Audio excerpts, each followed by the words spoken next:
एक विशालकाय सांप अचानक आसमान में प्रकट हुआ। उसने खून से भरा अपना बड़ा सा मुंह खोला और सामने खड़े कुछ लोगों को निगलने के लिए झपटा। सांप जहाँ जहाँ से गुजरा वहाँ की जमीन कांप उठी। उसी दौरान एक आदमी के हाथ से कीटों की बोतल गिर गई। उस बोतल में अग्नि कीटों का राजा बंद था। जैसे ही बोतल गिरी, सभी अग्नि कीट राजा की रक्षा के लिए इकट्ठा होने लगे। उनकी संख्या इतनी अधिक थी कि उन्होंने आसमान को ढक लिया। सांप को देखते ही सभी अग्नि कीट उसकी ओर बढ़ने लगे, जिससे सांप थोड़ा घबरा गया, क्योंकि ये अग्नि कीट उसकी कमजोरी थे। ये देखकर अकीर ने एक योजना बनाई। उसने सोचा कि अगर इन अग्नि कीटों का सही इस्तेमाल किया जाए तो वह सांप को हरा सकता है। अकीर ने जल्दी से बोतल उठाई और सांप की ओर दौड़ा, लेकिन सांप ने एक झटके में उसे दूर फेंक दिया और बोतल टूट गई। तभी अग्नि कीटों का राजा भागने ही वाला था कि अकीर का साथी वांग ने उसे पकड़ लिया। फिर वांग ने कीट राजा को अपने हाथ में लेकर जलाना शुरू कर दिया। ये अग्नि कीट किसी भी चीज को जला सकते थे, लेकिन वांग डरने के बजाय कीट राजा को लेकर सीधा सांप की तरफ उसे मारने के लिए दौड़ पड़ा।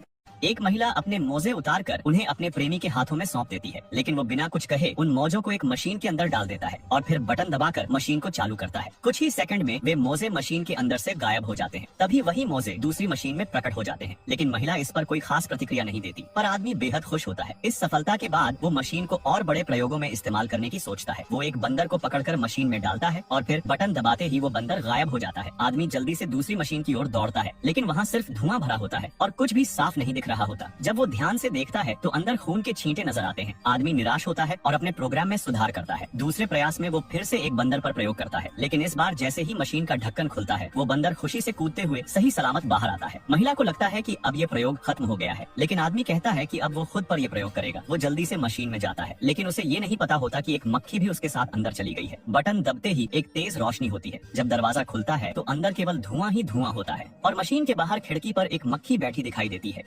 एक आदमी के हाथ से गलती से एक बत्तख का अंडा फिसल गया, लेकिन गिरते ही अंडे से धातु जैसी आवाज आई। उसने जल्दी से झुककर अंडे को गौर से देखा और उसमें से एक सुनहरा अंडा निकला। सुनहरे अंडे की सच्चाई जानने के लिए वो तुरंत प्रयोगशाला गया। जांच के बाद नतीजा देखकर वो हैरान रह गया, क्योंकि वो अंडा 666 शुद्धता वाला असली सोना था। खुश होकर उसने ये बात अपनी पत्नी को बताई और उसे बताया कि अब वे अमीर बनने वाले हैं। लेकिन उसकी पत्नी के चेहरे पर चिंता साफ नजर आ रही थी। उसने बताया कि कुछ देर पहले ही उसने बतख को एक स्थानीय किसान को बेच दिया है। गुस्से में आदमी ने पत्नी को डांटने की सोची, लेकिन तभी उसे याद आया कि उसकी सोने की खान अब किसी के खाने की प्लेट पर जा सकती है। वो तेजी से किसान के पास गया और बतख को वापस पाने के लिए $5 का लालच दिया। किसान ने खुशी खुशी कहा कि वो खुद जाकर अपनी बतख ढूंढ सकता है। आदमी तुरंत खेत के पीछे पहुंचा, लेकिन वहाँ का नजारा देखकर उसका दिमाग घूम गया। वहाँ सैकड़ों बतखें थी और अपनी बतख को पहचानना नामुमकिन लग रहा था। आदमी और उसकी पत्नी दोनों ने बतख के बाड़े में जाकर चार्ली नाम लेकर पुकारना शुरू किया। उसे अचानक याद आया कि उसकी बतख की एक खासियत है कि वो कुत्ते के भौंकने की आवाज सुनते ही अंडा देना शुरू कर देती है। उसने तुरंत कुत्ते की आवाज निकाली, लेकिन कई घंटों की कोशिश